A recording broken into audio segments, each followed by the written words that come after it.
Et bien voilà, nous y sommes, à cette fin de cette grande année 2018 qui est le pont entre la décennie passée et la décennie future. Ça fait des dizaines d'années que les économistes, les écologistes, les scientifiques, les médias nous annoncent que nous ne pourrons pas continuer comme ça.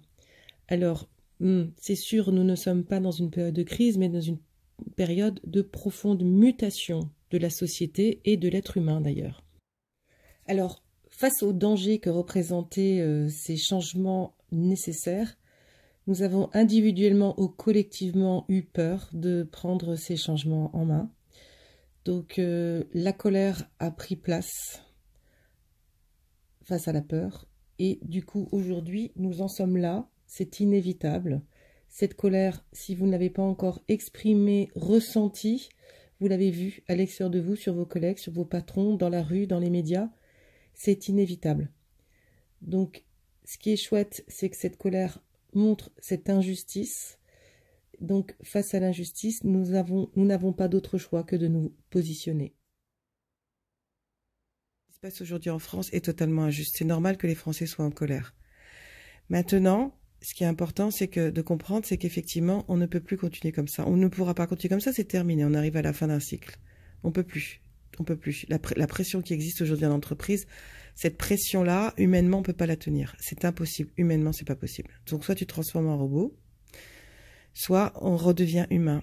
Et du coup, tout le monde sait, on sait tous au fond de soi qu'on ne peut pas continuer comme ça. Et donc, il faut changer. Donc, c'est un changement inévitable.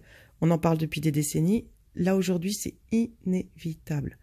Donc, il est important que chacun se dise, au lieu d'attendre que ce soit le gouvernement, le Père Noël, le Messie qui amène un changement, parce que ça faut arrêter de croire à ça, c'est de se dire, là, maintenant, aujourd'hui, qu'est-ce que j'ai besoin, moi, de faire dans ma vie pour que ça aille mieux, en sachant que c'est pas, on arrive sur la fin 2018, on commence l'année 2019 dans pas longtemps, en général, on prend toujours des décisions pour l'année. Voilà, je vais faire ça cette année, tout ça.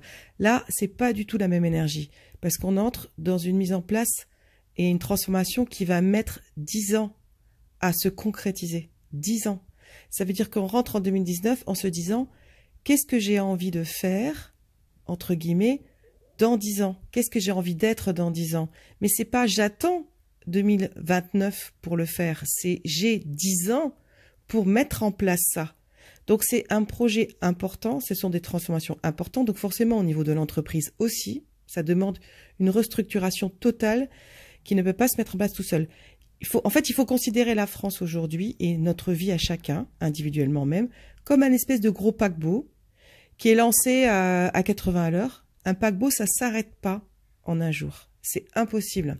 Il faut déjà freiner le paquebot, arrêter les machines, changer de direction, ça prend un temps fou pour faire bouger un paquebot de direction, relancer, et pour relancer un paquebot dans la mer, relancer la machine, il faut une puissance de dingue, donc il faut avoir les cargaisons, les réserves d'énergie très remplies à fond pour pouvoir relancer la machine, et ensuite trouver la vitesse de croisière. Tout ça, ça va mettre 10 ans. Quand nous avons envie de changer de vie, la première difficulté, c'est de ralentir ce rythme. Et on ne peut pas faire autrement sans ralentir la vitesse du paquebot. Et malheureusement, aujourd'hui, c'est le burn-out qui fait qu'on arrête le paquebot. Et comme les gens ne peuvent pas arrêter le paquebot, comme on n'arrive pas à imaginer d'arrêter ce paquebot, d'arrêter notre travail, de changer de vie professionnelle, on a un arrêt travail et hop, on repart tout de suite. Donc le paquebot, en quelque sorte, il a une panne technique. Il a ralenti tout seul parce que le moteur marchait plus. Mais on a remis du gasoil, on a remis les boulons, on a mis une pièce qui remplaçait, mais on n'a pas complètement changé le moteur et on n'a pas changé de direction. Donc le paquebot, il reprend sa vitesse, mais il repète tout de suite après. C'est logique. C'est logique. Et jusqu'au moment où on est obligé de se dire, je vais ralentir la vitesse pour ramener le paquebot au port, faire une grosse réparation. Et puis de là, je vais avoir le temps de me dire, est-ce que je reprends la mer? Est-ce que je reprends la même direction? Est-ce que je vais pas prendre une autre direction? Moi, est-ce que je vais pas laisser mon paquebot et puis prendre mon vélo? Est-ce que je vais pas prendre plutôt l'avion? Est-ce que je vais pas aller plutôt me balader en vélo? C'est impressionnant parce que mais la grosse difficulté, c'est ce ralenti.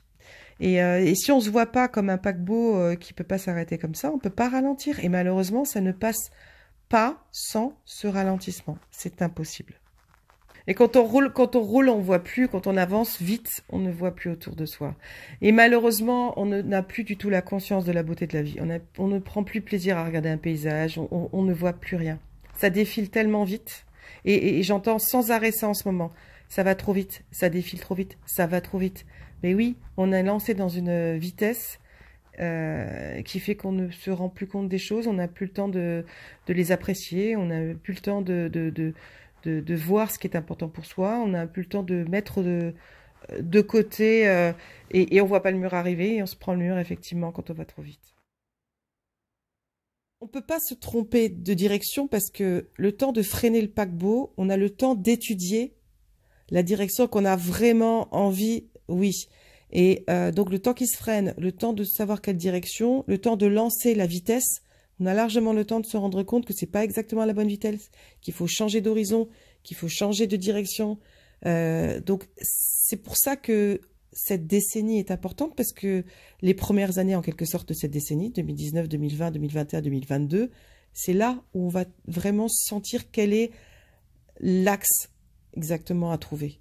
Donc, faut pas se prendre la tête aujourd'hui. C'est une question de temps. Question de temps. Faut se donner du temps. Voilà. Si on regarde la décennie passée, on sait très bien chacun ce qui nous a plu dans cette décennie, ce qu'on a eu envie de faire, ce qui nous a tenu à cœur, ce qu'on n'arrivait peut-être pas à faire, mais en tout cas, on sait si on se penche sur cette dernière décennie. Et si on regarde l'année 2018 et qu'on voit ce qu'on a fait, ou ce qui nous a gavé, ce qu'on ne veut plus faire, ce qui nous a stressé, on sait exactement ce qu'on veut arrêter. Donc la décennie nous montre ce qu'on a adoré et ce qu'on a eu envie de faire, ce qui nous a plu, ce qui nous a tenu à cœur, ce qui nous a fait plaisir, ce qui nous a nourri, ce qui nous a réjoui. L'année 2010 et en même temps l'année 2018 nous a montré ce que nous ne voulons plus du tout, du tout, du tout, et nous a montré dans l'année ce que nous avons compris en gros de ce qu'il était important de faire. Donc soit on l'a déjà fait. Donc en fait, quelque part, on est en train de poser le socle, vraiment, d'entériner ce socle. Mais demain, 2019, c'est la mise en place de la décennie. C'est important à garder ça en tête pour pas se prendre la tête, justement.